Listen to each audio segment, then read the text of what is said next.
Beloved friend, before we begin, let me ask you a question. Have you ever dreamed something so vivid, so piercing, that when you awoke, you knew it carried more weight than just a random wanderings of the mind?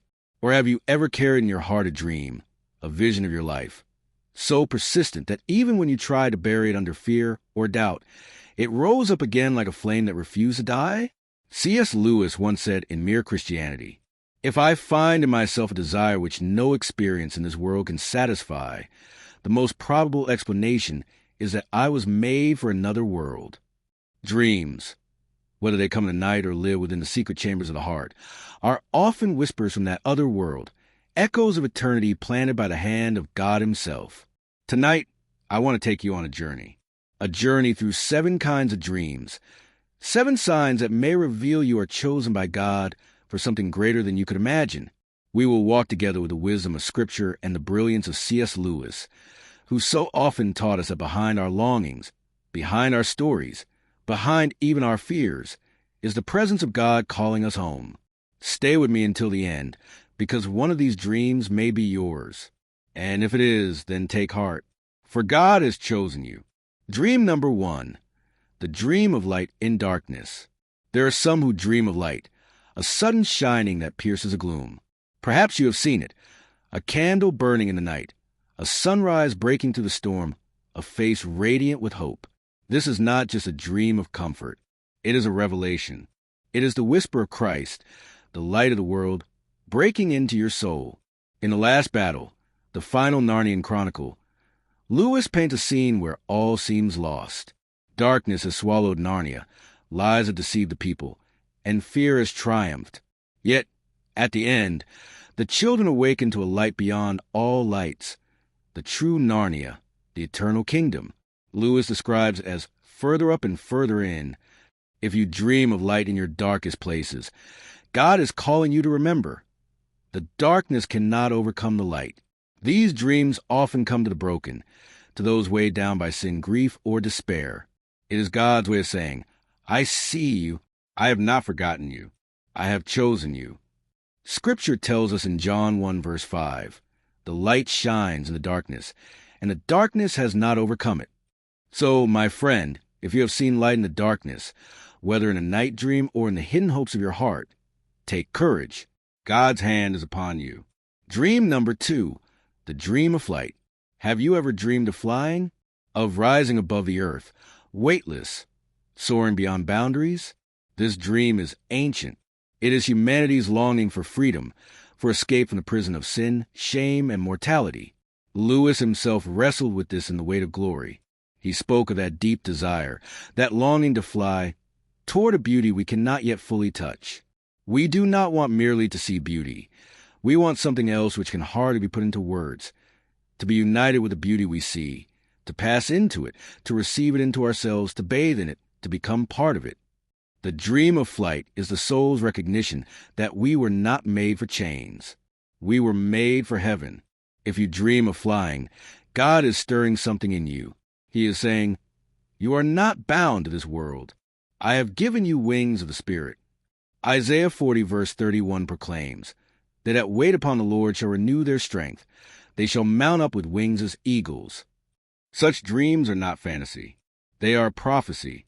They are a reminder that you are chosen to rise above the mediocrity of this world, to soar where others crawl, to embrace the freedom of the children of God. Dream number 3, the dream of battle. Some of you have dreamed of war. You see swords clashing, enemies pursuing, strange creatures lurking in the shadows.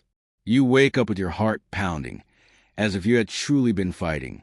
Lewis understood this dream well. In the Screwtape Letters, he reminds us that we live in a world at war, not merely flesh and blood, but principalities and powers. Behind every temptation, every discouragement, every whispered despair, there are spiritual forces at play.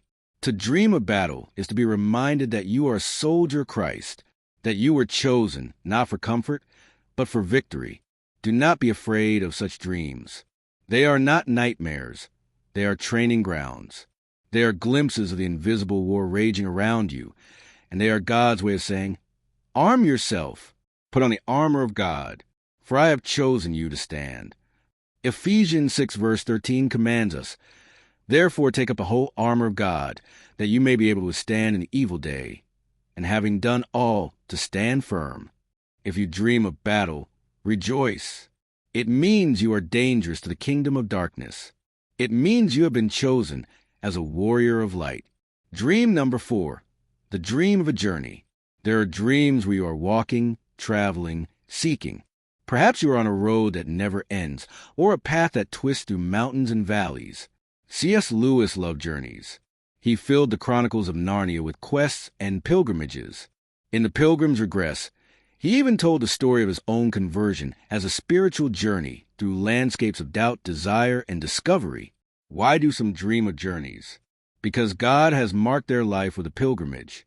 These are not people who will remain stagnant. They are seekers, wanderers, travelers who cannot sit still until they find the city of God. Hebrews 11 verse 13 describes the heroes of faith as strangers and exiles on the earth. They were searching for a better country, a heavenly one. If you dream of journeys, God is calling you to trust Him step by step. He has chosen you to walk by faith, not by sight. Lewis once said, "The road back to faith is not a straight one, but a winding one." If you find yourself dreaming of walking, traveling, seeking, rejoice. God has placed a map in your soul.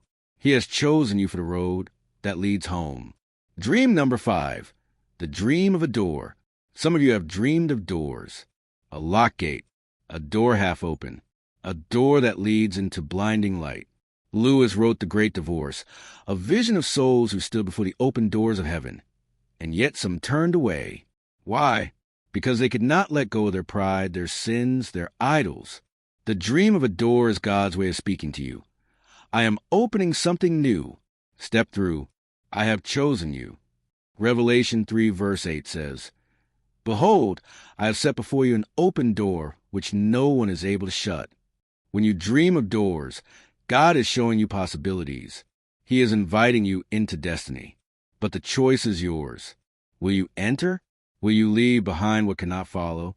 Lewis reminds us in Mere Christianity, there are only 2 kinds of people: those who say to God, "Thy will be done," and those to whom God says in the end, "Thy will be done." If you dream of doors, it is not coincidence. It is calling. God has set an open door before you because He has chosen you. Dream number 6, the dream of voices. Some dream of voices. They hear someone calling their name. They hear songs in the night. They hear a word of comfort or a word of warning. Lewis once confessed in surprise by joy that God's call came to him like a persistent voice he could no longer ignore. He described himself as the most dejected and reluctant convert in all England. Yet the voice of God broke through his resistance. When you dream of voices, you are experiencing the intimacy of being called. God is speaking directly to you. In 1 Samuel 3, the boy Samuel heard a voice in the night. At first, he thought it was Eli, but finally Eli told him, "Say, speak, Lord, for your servant is listening." If you hear voices in your dreams, you are not losing your mind. You are being found. God has chosen you, and He is calling your name. Dream number 7, the dream of home. Finally, some dream of home. A house you have never seen, yet feels familiar. A table set for you. A family waiting at the door. This dream is the deepest of all. For we are all, as Lewis said, homesick for a place we have never been. In the last battle, when the children enter Aslan's country, they realize it is not a strange place, but the true home they have been longing for all along. Lewis wrote, all their life in this world had only been the cover and the title page. Now at last they were beginning chapter 1 of the great story which no one on earth has read, which goes on forever, in which every chapter is better than the one before. The dream of home is God's greatest promise. It is His way of reminding you, you are mine. I have prepared a place for you. Jesus Himself said in John 14, verse 2, "In my Father's house are many rooms. I go to prepare a place for you." If you dream of home, it means your soul knows the truth. You are chosen for eternity. My dear friend, if you have had any of these 7 dreams, the dream of light, of flight, of battle, of journey, of doors, of voices, or of home, then hear me. God has chosen you. C.S.Lewis reminds us that every longing, every dream, every flicker of desire that cannot be satisfied on earth is God's signature written on the soul. You are not here by accident. You are not watching this by chance. God is calling you through your dreams, both those that come at night and those that burn in your heart. Do not ignore them. Do not dismiss them, for they are signs of your chosenness. Let us end with Lewis's words in Mere Christianity. Look for yourself, and you will find in the long run only hatred, loneliness, despair, rage, ruin, and decay. But look for Christ, and you will find him, and with him everything else thrown in. So tonight, look for Christ in your dreams, for he is looking for you. Amen.